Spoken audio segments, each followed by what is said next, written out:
how to organize your code in different files. So today we will be learning about modules in JavaScript. Until this moment, we wrote all our JavaScript into just one file. If our code is small, like on this example, so we have only 26 lines of code, it is easy to maintain it. But now imagine if you have thousands of lines of code, and then you see that something doesn't work. In this case, the debugging will be much more difficult, and this is the main reason why developers split our code into different files. Also later, when you will learn about different frameworks like React or Next.js, you will find that they have a very complex structure with many JavaScript files. And this is possible because of the modules. Now I have an example project. As you can see, we have only two files, index.html and script.js. So inside of my index.html, I have a small HTML file, and I also connect this file to our JavaScript. Now I have script.js file that creates two objects, hero and enemy. Then it also creates several functions like attack and isAlive. These functions are pure, what means that they only modify the data that is passed via the parameters. So for example, in the function attack, we modify the HP of the enemy that is passed to this function. And also in the function isAlive, we expect one parameter entity, so we can pass a player or an enemy, and then if this entity.hp is more than 0, we return true, what means that this entity is alive, and otherwise we return false. And then I also have a small section that logs to the console the enemy HP before the attack, then I call the attack function, and then I log to the console the enemy HP again. So now let's look to the console what we have. I run a local server by using a live server extension, so now I see that I have an error that my enemy is not defined. I see that actually we have a const enemy, so let's use it instead of my enemy.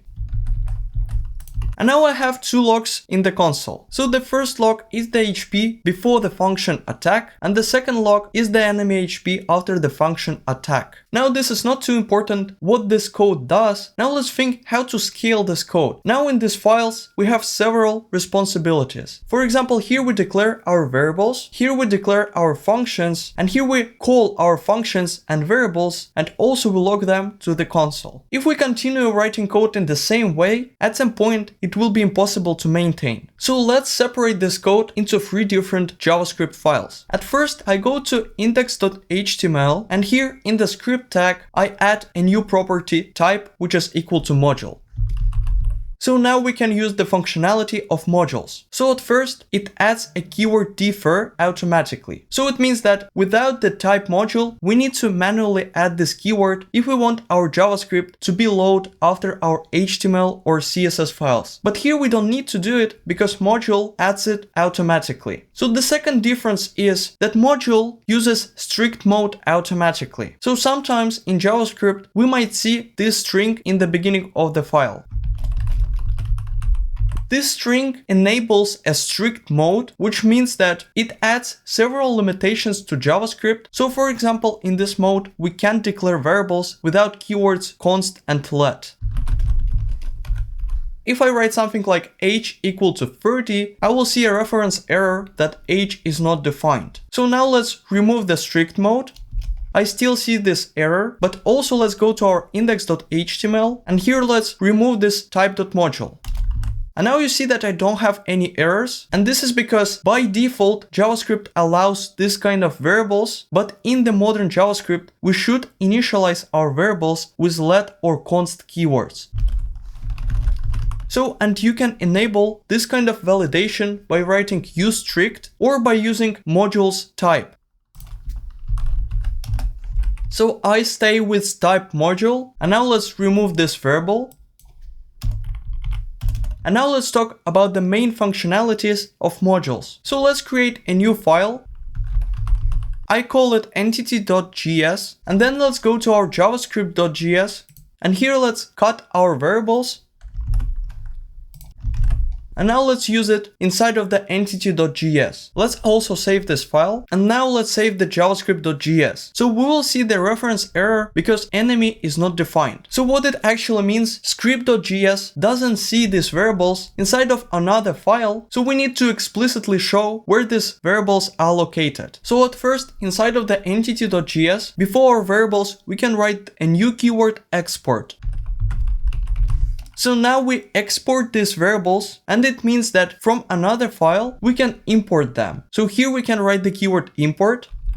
Then I need to write curly braces, then the keyword from, and then I need to write a path. So this is a string that shows where our file is located. If our file is located in the same catalog, we can show it by writing /, and then you will see a list of files that you can import. So we can use the entity.js file.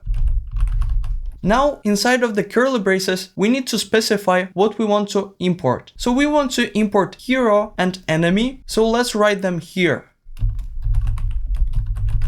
And now you see that our code works correctly. Actually, we have the same script, but now we split our code into two different files. So now entity.js is responsible for all kind of variables that we will declare. So this is also important to understand that we import only variables that we need. So for example, if we add a new variable into entity.js,